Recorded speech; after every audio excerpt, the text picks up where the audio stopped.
Cross সেলাইয়ের মাধ্যমে দেখাবো একটা পাতা ডিজাইন, যা কিন্তু খুব তাড়াতাড়ি তৈরি হয়ে যাবে, আর এটা আসনের যে কোনো ডিজাইনে ব্যবহার করাও যেতে পারে। তো তার জন্য কেয়াস কিচেন অ্যান্ড ক্রাফটে আপনাদের স্বাগত। প্রথমেই আমি একটা ঘর তুলব।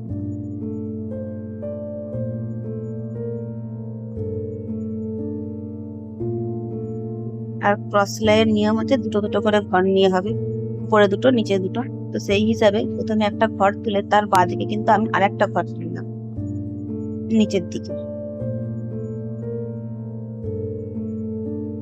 তারপরে সেইটার ডান দিকে আবার একটা নিচের দিকে ঘর তুললাম।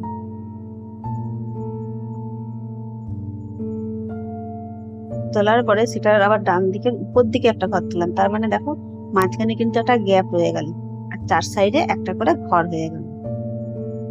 তো হওয়ার পরে আমি যে ঘরটা তুলবো সেটা হচ্ছে তার মাথা থেকে, মানে লাস্ট যে ঘরটা তুললাম তার মাথা থেকে ঘর তুলবো।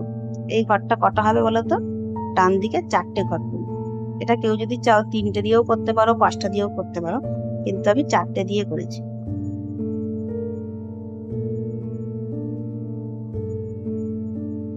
তো এবারে এটাকে ব্যাক সেলাই দেবো। দেওয়ার পরে একটা লাইন কমপ্লিট হয়ে যাওয়ার পরে সেকেন্ড লাইনের ক্ষেত্রে আমি কিন্তু একটা ঘর ছেড়ে দিয়ে, মানে ডান দিকে একটা ঘর বাড়াবো।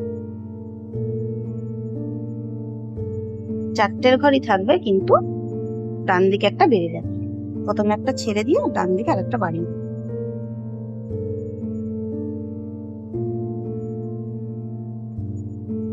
এবার আবার ব্যাকে সেলাই দিতে দিতে আসবো। দেওয়ার পরে আবার সেই সেম প্রসেস, একটা ঘর বাড়িয়ে দেবো ডান দিকে।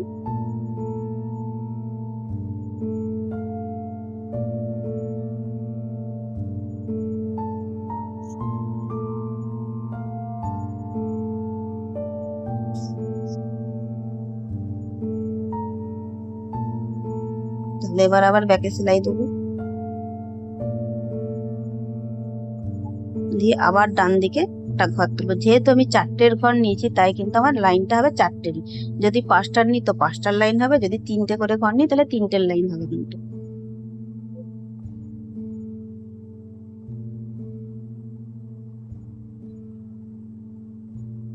তাহলে আবার ব্যাকে সেলাই দিতে দিতে এটাকে ভরাট করবো। করার পরে এর পরের যেই ঘরটা হবে, যেই ঘরটাতে আমি বন্ধ করলাম তার উপরেই কিন্তু হবে একটা ঘর ছেড়ে দিয়ে। তাহলেই দেখবে কোনাকুনি মাঝখানে একটা গ্যাপ তৈরি হয়ে যাবে।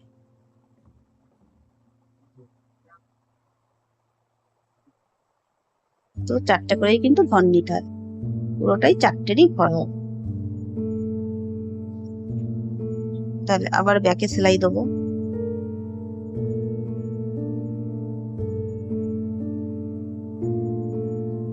দিয়ে এর পরেরটা কিন্তু বাঁদিকে দেখো ঘরটা বাড়ছে।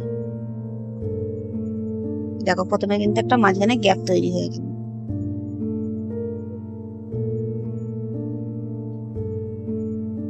তো এইভাবে আবার 4টে ঘর উঠবে।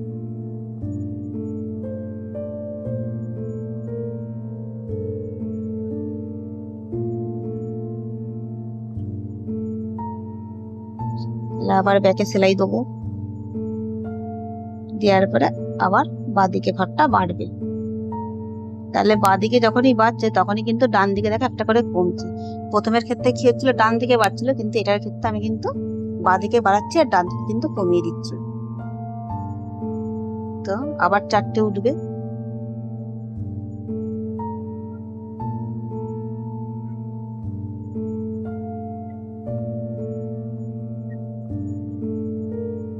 তাহলে সেটাকে আবার ব্যাকে সেলাই দিয়ে ক্রস সেলাইটাকে বাট করব। করার পরে আবার বাঁদিকে একটা বাড়লেই দেখো 4টের লাইন কিন্তু আমার কমপ্লিট হয়ে যাবে এই লাইনটা করলে। তাহলে খেয়াল করে দেখো, আমি যে প্রথমে যে 4টে একটা করে ঘর নিয়েছিলাম তার কিন্তু মাঝখান দিয়ে একটা করে ক্রস সেলাইয়ের মানে ফাঁকা ঘর হয়ে গেল। তাহলে এটা ভরাট করে নিলে একটা কিন্তু পাতার লেয়ার কমপ্লিট হয়ে যাবে। তারপরে পড়ে থাকবে এখনো 3টে। সেটার ক্ষেত্রেও মাঝখানে একটা গ্যাপ দিয়ে পরের যে ক্রসটা আছে তার সোজাসুজি আমি আবার 4টে ঘর তুলব।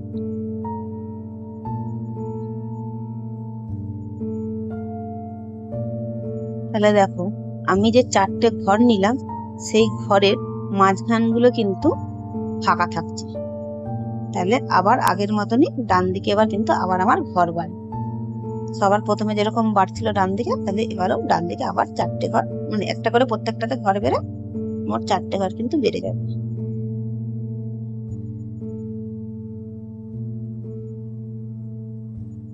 তাহলে 4টে হয়ে গেল। এবার আবার ব্যাকে সেলাই দিতে দিতে আসবো আমি। তাহলে আবার এই লাইনেও একটা ঘর আমার বাড়বে।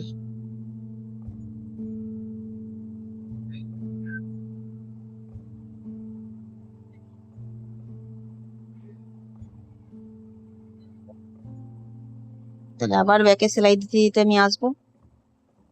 তাহলে 3 নম্বর লাইন হয়ে গেল। 4 নম্বর লাইনের ক্ষেত্রে আমি আবার সেই ডান দিকে একটা ঘর বাড়াবো।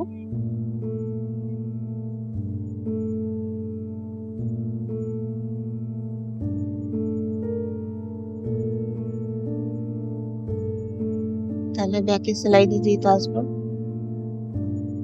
তাহলে এইবারের ক্ষেত্রেও কিন্তু সেই সেম প্রসেসই হবে, কিন্তু আমি করার সুবিধার জন্য আমি ওইটার মাথা দিয়েই কিন্তু নিয়ে নিলাম, মানে যেখানে আমার নিডিলটা বেরোলো সেই মাথা দিয়েই গেলাম, কিন্তু একই প্রসেস ধরার সুবিধার্থে আমি কিন্তু এরকম ভাবে মানে আঁচলটাকে ঘুরিয়ে নিলাম।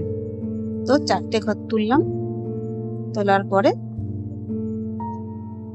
একটা ঘর বাড়লো এইদিকে, কিন্তু দেখে মনে হচ্ছে যে ডান দিকে ঘর বেড়েছে, কিন্তু ডান দিকে না, ধরার সুবিধার্থে এটা ডান দিকে দেখাচ্ছে কিন্তু।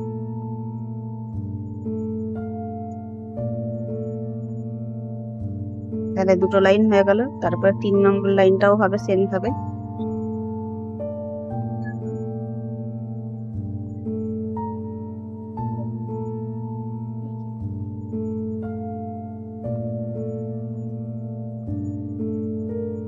তারপরে হবে 4 নম্বর।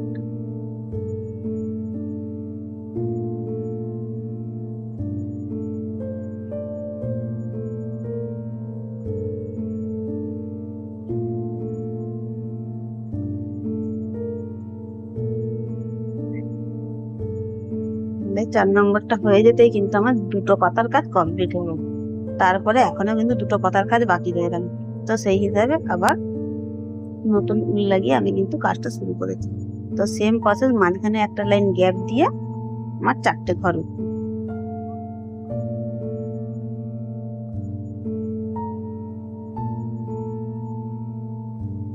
এটা ব্যাকে সেলাই দিতে দিতে ভরাট করবো, করে নিয়ে আবার কিন্তু দেখে মনে হচ্ছে বাঁ দিকে বাড়ছে, কিন্তু এটা কিন্তু ডান দিকে ঘরটা বাড়ছে। শুধু ধরার সুবিধার্থে এটা দেখে কিন্তু তোমাদের মনে হতে পারে। আসনের ক্ষেত্রে ধরাটা প্রচন্ড চাপের হয়ে যায়, কারণ ঘুরিয়ে ঘুরিয়ে যেহেতু করতে হচ্ছে।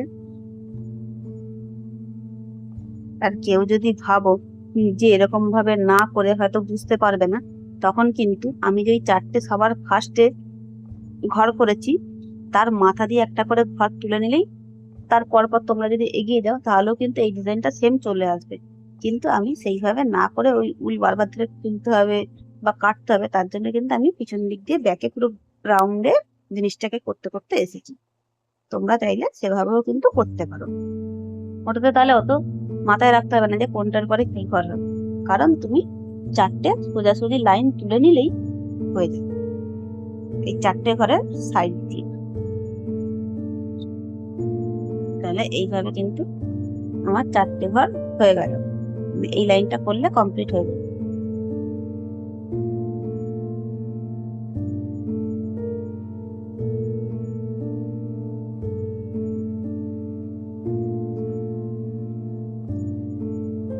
তিনটে দিয়ে যদি এই পাতাটা করা হয় তাহলে কিন্তু একটু ছোট হবে সাইজে, আর যদি 5টা দিয়ে করা হয় তাহলে কিন্তু বড় হবে।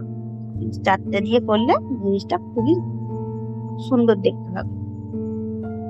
তো এবারে 4টে হয়ে যাওয়ার পরে আবার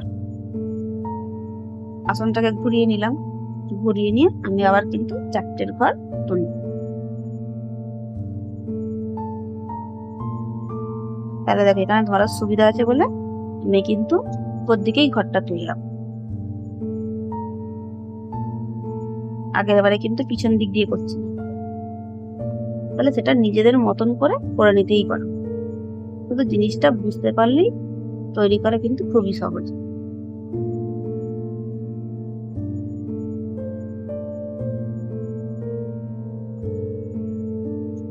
আমি এই কদিনে যে কটা আসন করেছি তার মধ্যে 3টেতে কিন্তু আমি এই ডিজাইনটা ব্যবহার করেছি। ক্রিসমাস স্পেশাল যে আসনটা বানিয়েছিলাম সেটাতেও ব্যবহার করেছি, সেটাতে পুরো পাতাগুলোই কিন্তু এই ডিজাইনের মাধ্যমেই হয়েছে। আর তারপরে হ্যাপি নিউ ইয়ার আসনটাতেও করেছি, আর কলকা ডিজাইন যেটা করেছিলাম সেটাতেও কিন্তু এই ডিজাইনটা আমি ব্যবহার করেছি।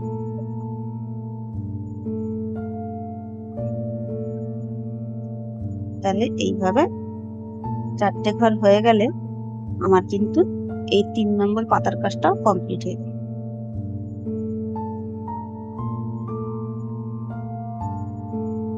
তাহলে ভাবো 4টে শুধু সিঙ্গেল ক্রস সেলাই দিয়ে তারপরেও এত সুন্দর একটা ডিজাইন তৈরি হয়ে গেল।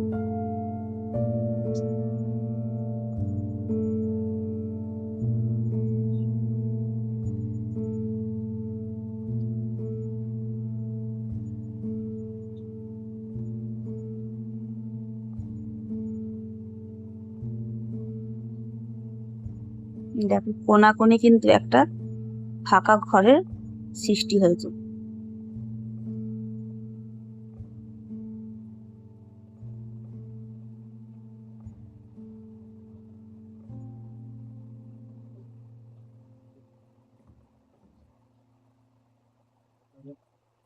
তাহলে এরপরে লাস্টের যে ঘরটা বাকি আছে পাতার, তার জন্য মাঝখানে একটা গ্যাপ দিয়ে সেই সেম প্রসেসে আবার উপর দিকে আমার কিন্তু ডিজাইনটা উঠবে।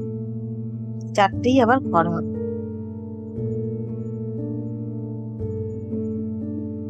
আর 4টে ঘর হওয়ার পরে আবার যেরকম প্রথমবারের মতনই ব্যাকে সেলাই দিতে দিতে ঘর করতে করতে আসবো।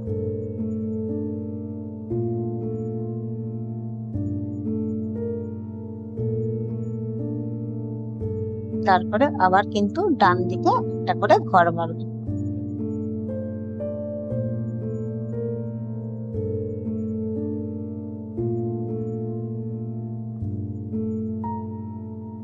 তাহলে একবার ডান দিকে ঘর বাড়বে, একবার কিন্তু বাঁ দিকে ঘর কমবে, তবে কিন্তু এই ডিজাইনটা পুরোপুরি আসবে। তাহলে 2 নম্বর লাইন চলছে, তারপরে আবার 3 নম্বর লাইনটা হবে।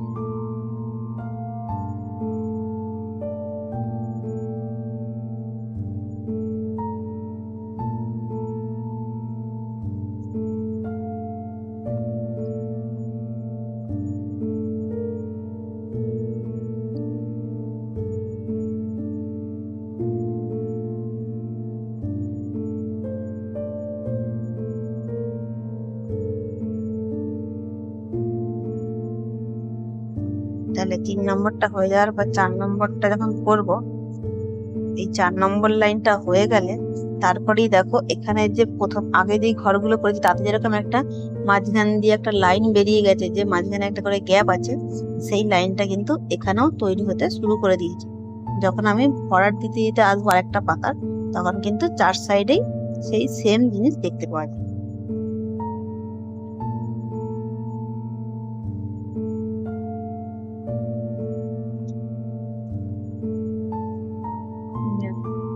এইবারেও কিন্তু ওইটার মাথা দিয়ে কিন্তু ঘরটা উঠছে,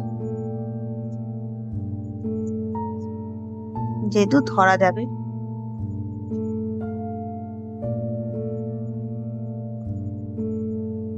তাহলে এইভাবে আবার 4টে কিন্তু ঘর উঠবে।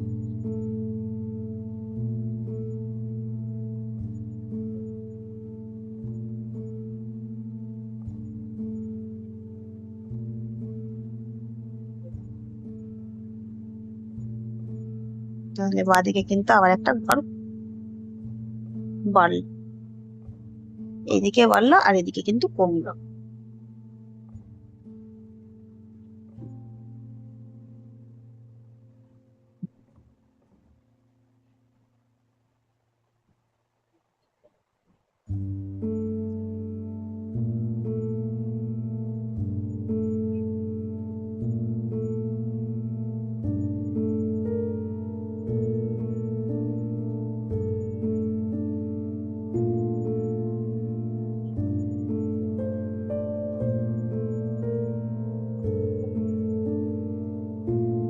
আর মাঝখানে কিন্তু গ্যাপ তৈরি হয়েও গেছে। দেখুন লাস্ট লাইনটা করলে পুরো ভালোভাবে বোঝা যাবে।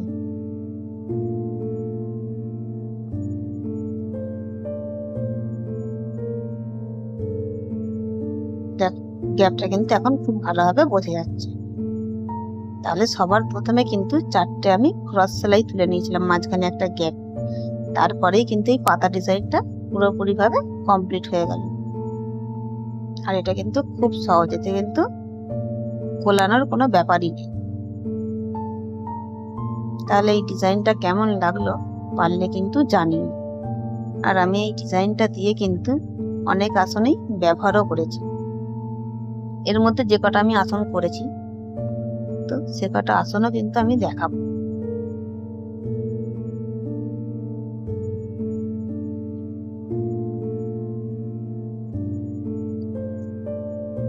আর এটা যদি বড় সাইজের করবে বাবা, তো বড় সাইজও করতে পারো, অসুবিধা কিছুই নেই। তো দেখো আমি প্রথমে এই মেরি ক্রিসমাস যে আসনটা করেছিলাম তাতেও কিন্তু পাতা হিসাবে এই ডিজাইনটা ব্যবহার করেছিলাম, তাতেও কিন্তু আমি 4টে করেই দিয়েছিলাম। আর হ্যাপি নিউ ইয়ারেও কিন্তু 4টে করেই দিয়েছি। আর যেই কলকা ডিজাইনটা আমি বলেছিলাম, যে কলকা ডিজাইনও আমি এই পাতার ডিজাইনটা ব্যবহার করেছি, তো এই দেখো সেটা কিন্তু কিভাবে করেছি পুরোটাই বলে